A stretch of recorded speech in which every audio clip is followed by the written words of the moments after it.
BBC's Vice Provost Stephen Mole has long thought of BBC as Biscayne the Beautiful because it is located on what used to be an abundant coastal mangrove forest on a 200-acre piece of land east of Northeast 151st Street.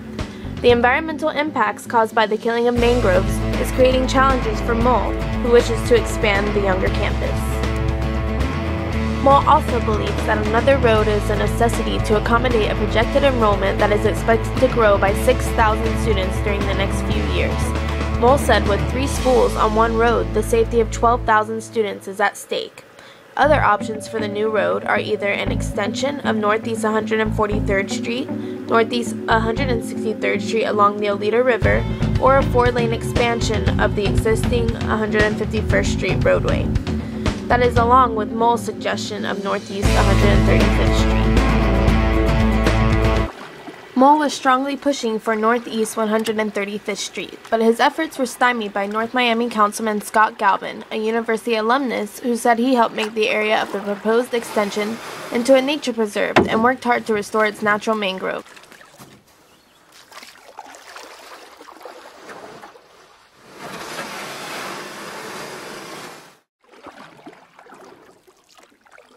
They're extremely important for a bunch of reasons. First of all, they act as nursery habitats for all the juvenile fish that people like to eat when they're adults. So things like red drum would be another good example. Snapper.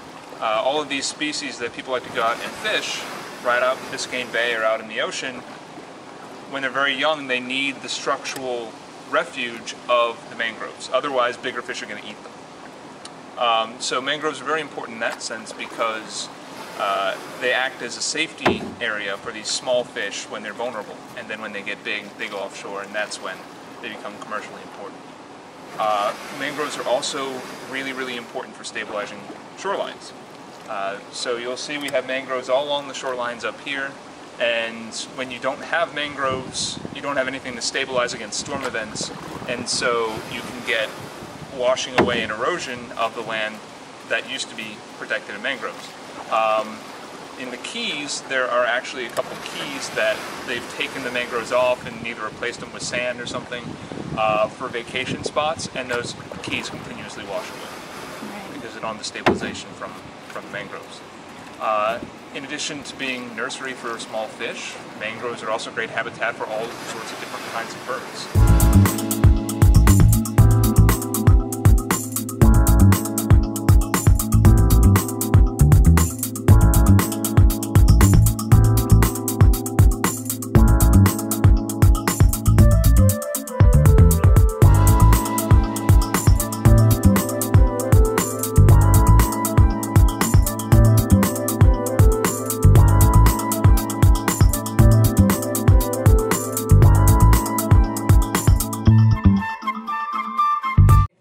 Should probably be the priority in this case.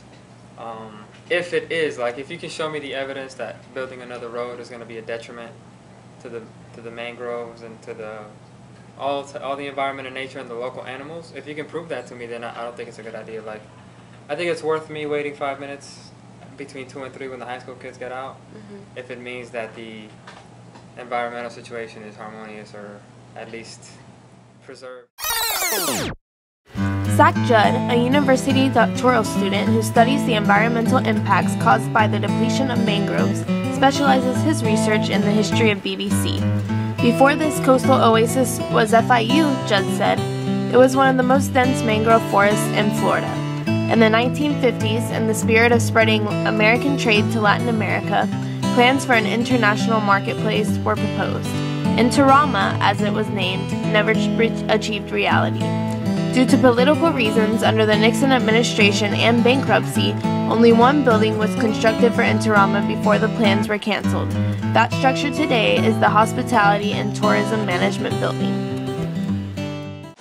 I want to know if another road is even necessary, because to me everything seems to be running smoothly. You know, if it's going to be causing problems, either way, I mean, either option, whatever, then we should just not do it. Don't you think?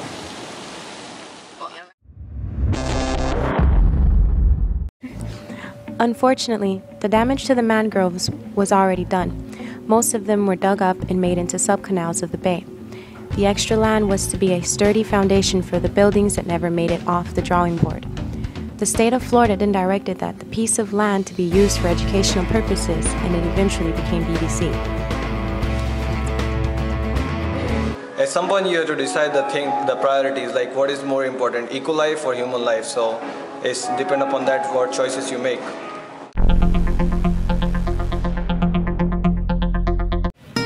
Though the plans of the supplementary road are nowhere near finalization, many green employees at the university are actively working to restore mangroves around campus.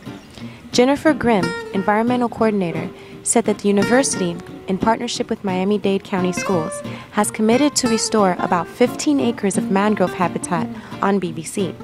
The beginning of the process began with removing about 7 acres of Australian pines, which are an invasive species, in order to replant mangroves in their place.